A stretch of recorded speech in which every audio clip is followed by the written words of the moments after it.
Okay, I'd like to welcome you all back to the channel. So we'll be changing the coil packs on the Allroad today. So I managed to track down some NGKs.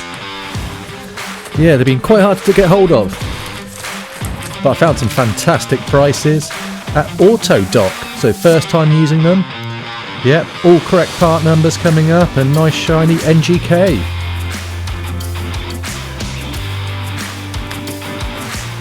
So absolutely bargain. I think it was about £104 all in, including delivery. So what we'll need today is a T30 and a flathead screwdriver. So that's a Torx T30 on the ratchet. So we'll start off by opening up the bonnet, removing the top cover, and there you can see my old coil packs. A bit of a mix match there, so I don't know what they were thinking beforehand. It's nice to have all your coil packs matching. So that's one bolt on top for the T30. Just that removes the rail to make it easier access.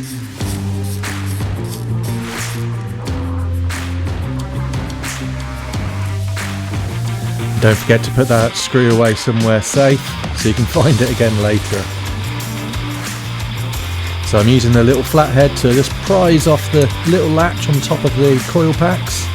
You hear a nice little click, and then you'll be able to pull the cabling away nice and easily. And then it's a bit of a wiggle, but yeah, you'll get there. And give it a good old pull, good old yank. There we go. So that's the old original coil pack. Still quite clean. I'll probably keep them just in case as spares for randomness. So these are the new ones, new shiny NGK ones. I've already fitted NGK spark plugs recently. So yeah, give them a good push all the way home. You should feel this bit of a clunk.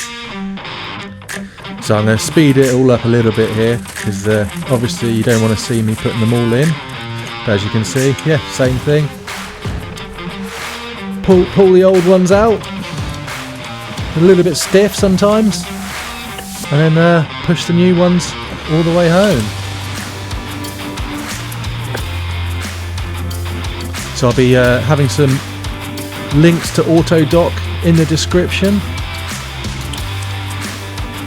And yeah, so when you type them in, they won't come up for your car because these are actually the R8 NGK ones. It's a little bit slightly upgraded, but actually came out cheaper than buying original.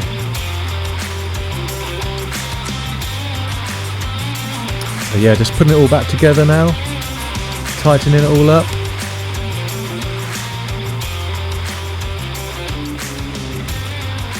Okay then, so let's get in the car and get the engine started up then.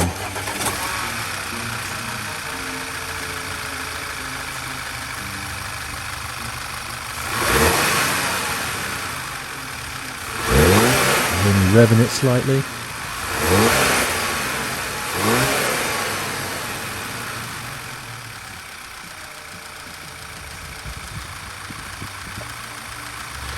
Don't know if it's just a coincidence or not, but when I was running the engine, it seemed to be idling at ever so slightly less RPM than it was previously. So look at that. Don't they look beautiful? Unfortunately, they don't stay on show, and yeah, they get covered up by this nice plastic cover. Just whack that on back home, and then close the bonnet, and the job's a good one. So there, if you like this content, don't forget to like it and subscribe, and hopefully we'll see you again. Take care.